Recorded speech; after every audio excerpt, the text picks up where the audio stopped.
Bienvenue à cette vidéo contexte pour l'exercice sur les tableaux croisés dynamiques.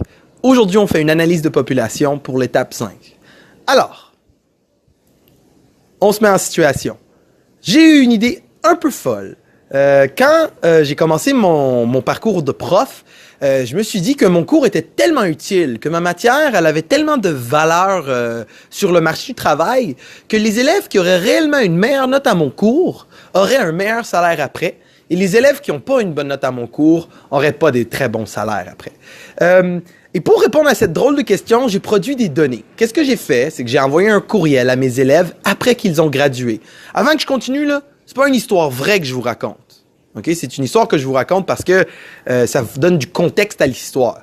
Alors, imaginez que j'ai envoyé un formulaire en ligne à mes élèves pendant, je dirais, pas des centaines de jours, là, juste après, peut-être j'en ai envoyé une vingtaine. Okay? Et mes élèves, ils m'ont répondu. Ils m'ont donné leur salaire, ils m'ont donné leur note à mon cours, mais ils m'ont aussi donné des valeurs de contrôle, comme par exemple si c'était des hommes ou des femmes, ou si par exemple quel loisir ils aimaient, ou aussi leur âge.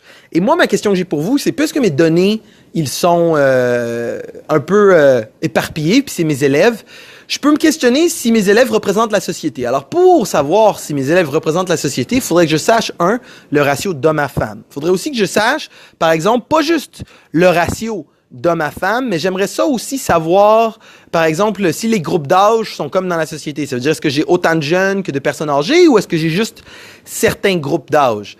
Alors, dans l'exercice, vous allez remarquer qu'il y a la colonne loisirs, la colonne âge, la colonne genre et la colonne statut relationnel. Une fois que tu as pris toutes ces colonnes, il suffit de faire une analyse de POP pour savoir combien il y a de gens par loisir, par statut relationnel, par âge et par genre. Ça devrait être assez simple. Écoute le vidéo concept sur les tableaux croisés ou écoute l'aide-mémoire. Les deux devraient être en mesure de t'aider à faire cette tâche. Bonne chance!